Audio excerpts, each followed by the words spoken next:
Now, something very special that's never been heard on the island of Ireland.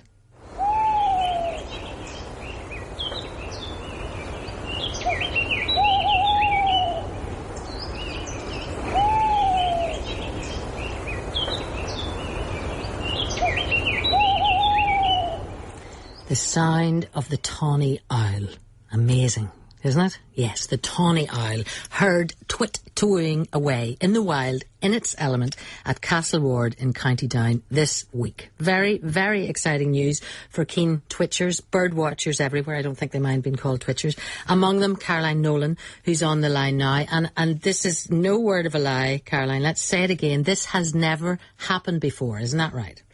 It is a first. This bird is a pioneer. Tawny owls are found in Scotland, in England, and even on the Isle of Man. But this bird was a first. And you're absolutely right. The excitement that causes for all of us, but particularly for ornithologists, for photographers, and particularly for the National Trust, because that's where this bird has appeared. So, bird watchers, naturally, beside themselves. Who did you meet up with when you headed for Castle Ward then, Caroline? Well, I went down to meet with David Thompson. In fact, David got on the phone to me and let me know that the bird was there in the first place. And, of course, he is a wildlife expert himself. But when we got there, we found that the place really was. The word was out. The twitchers had been twitting, I think. Certainly the social media had it, and we had people starting to gather. And as I say, some of them, not just twitchers, but also very serious ornithologists and wildlife photographers as well. And the excitement of that, and everybody just wanted a glimpse, but particularly to hear that fantastic sound. And it is, you can imagine the setting. We were there amongst this lovely parkland, very peaceful. The light was just starting to dim down, and suddenly you hear that sound. Well, we're beside ourselves, to say the very least. Excitement is an understatement, and a bit of hush now for the Tawny Owl. Just heard it. Oh, I heard it, and it was very loud. And just now? No, about oh, yeah. Okay, little call again then. It does. It carries a long way, doesn't it? Once it calls, it's quite remarkable. It really punches through the air, Right. Okay. For such a wee bird. Well, we're getting quite a gathering of people here now as dusk is starting to fall. The excitement is mounting, and normally at this time, I guess Castle Ward would be more or less deserted, but we've actually got quite a few people here. Two men in front of me here. You're wearing the typical gear of bird watchers. We've got wonderful spotting scopes. You've got nice subdued colours that you're wearing, and some really quite serious equipment. But where did you come from? Dublin. From Dublin? Dublin, yeah. How did you hear about this bird? Twitter, wasn't it? Twitter first, and then we went onto the Irish Birding website, and we got the photograph of the bird and news of it from Craig Nash. Photographed it here yesterday, so we arrived here at 10:30 this morning, hoping to see it, and... No, I think it was about 11:30. 11:30, sorry about that. You had a late start then. 11:30. That's not like you guys. No. We're normally up at 6. I thought you were serious. Yeah, twitchers. Well, because we knew the place didn't open till 10, we said, well, there's no mad rush, Yeah. So is this normal for you guys? I mean, do you travel across the country? Absolutely. Oh yeah, absolutely. And on a scale of 1 to 10, how exciting is this? This is very exciting. 10. Is it 10? 10, yeah, probably 11. I don't know. Seriously, is it that good for you? Very excitable. Are you aware of records from the south then for Tawny Owl? I don't think there is now. We They're all northern. We had our local experts, as it were, look at that, and they had a devil of a job just tracking any trace of a Tawny Owl record in Ireland. And they were saying to me this morning that it would be a first if it's assumed it's confirmed as a wild bird. We've as yet to establish that. I mean, it may be an escapee from somewhere, but normally there's kind of folk and owl keeping people let us know if they lose a bird. You know. Right. So you've just been joined by Craig Nash. Craig, you were lucky enough to spot the bird and actually photograph it. I was. It was David here had told me that he thought that there might be a Tawny Owl, and he wanted a second opinion. And I came down last night, and it was, as soon as I got down here, it was calling, and I wasn't exactly sure from which tree it was calling. And I eventually came to this spot just here, and it was being mobbed by... I couldn't see it, but it was being mobbed by blackbirds, missel thrush, song thrush. And all of a sudden I just glanced at sort of eye level and there it was, sitting on a branch, probably about 30 feet from where we are at the moment. That must be a bird watcher's dream. I was very happy. To say the least. And I was very happy then to see the photograph and get the phone call. Well, I was very happy to get the photograph as well. It was indeed a tawny owl, and a first. Did you have some doubt, David? And you've known that there's been an owl here for quite some time. What finally convinced you that this was indeed a tawny owl against all the odds? I think because there were a few, the credit goes to a lot of people sort of over these last 4-6 weeks going, what is that calling? And then between us, I think we were going, it can't be a tawny owl, it must be an aberrant long-eared owl, which is a resident owl. And I suppose we just kept living with that confusion, I suppose. But as time gone past and more people kept asking, what is that bird? We went, we've got to get another opinion here because it does sound like a tawny owl, so therefore it might be a tawny owl. So we brought in somebody else to give us if you like, an expert opinion. How do you think it got here?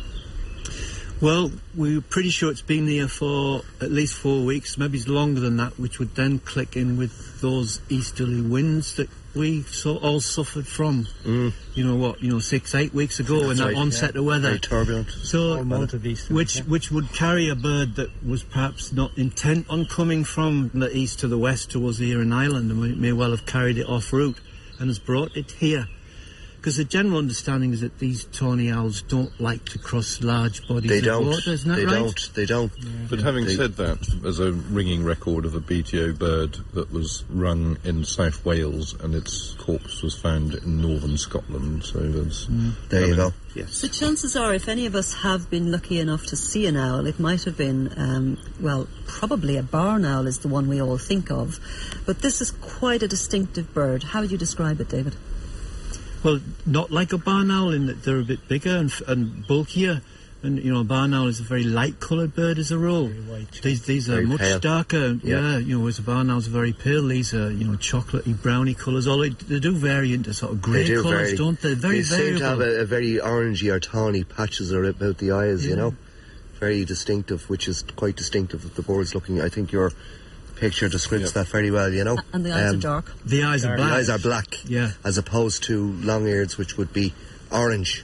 Well, owls are absolutely amazing, and again, with the barn owl, they tend to hunt on the wing. They're sort of quartering ground and covering ground, searching for prey, searching for mice and other rodents. What about this owl?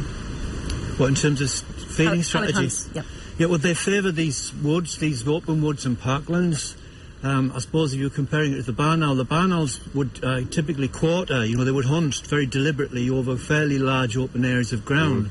Whereas I think these tawny owls, they favour these woodland, open woodlands. They favour mature wooded parks. A different strategy in that. I suppose they're more about conserving energy and sitting and almost waiting for something to move in the grass, and then they pounce. They leave the tree and go for it and then hit the mouse hard, and that's it. It's gone. It's a meal on a plate. So their strategy is very different. They're using a lot less energy. It may be why they do better than barn owl, and other reasons. Yes, The bird it's probably actually eyeing us up as we speak.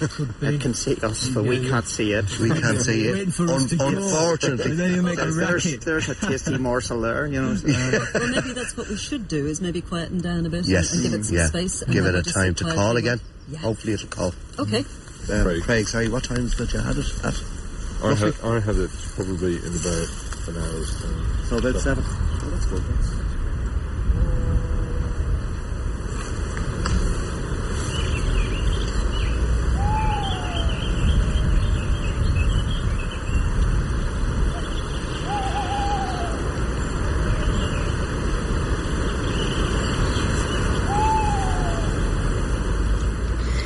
Wow, the Tawny Owl. And Caroline is on the line now. And Caroline, from your point of view, it must have been great to hear it yourself, standing close by, breathing the same air. A very memorable moment for you, I'm sure. The shivers still are running down my spine. I can't describe it. It's every children's story you ever heard. It's Shakespeare. It's wildness, and it's nature happening. I mean, we were witnessing possibly something huge. I mean, maybe in the future there will be tawny owls in Ireland. This is the first. I mean, I can't tell you how momentous that was. As I say, I'm shivering at the thought of it even now. It was wonderful, really wonderful. Well, the word is very well and truly out there now, isn't it? So our Castle Ward, are they a bit worried they're going to be overrun this weekend, maybe? Well, they are. Now, when we did that recording, and that is the first recording, it took us 90 minutes. I mean, fair play to the BBC and the sound engineer who came down from Belfast and was prepared to wait to hear that sound. As you can imagine, everybody wants to hear that. I hope they do. We hope they do. But if you do come to Castle Ward, and if you are lucky enough to either find the bird or see it, please don't get over enthusiastic. It is a wild bird. It does need its peace and quiet. So please don't get too close. And be respectful of the property as well. Castle Ward, the National Trust, look after it, and it's there for all of us.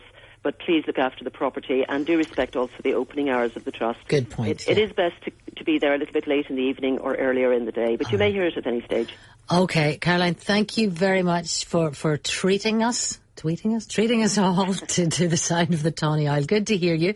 And yes, in case you're wondering, we do have pictures on our website of that Tawny Owl, that very Tawny Owl that you heard at Castle Ward, bbc.co.uk/Radio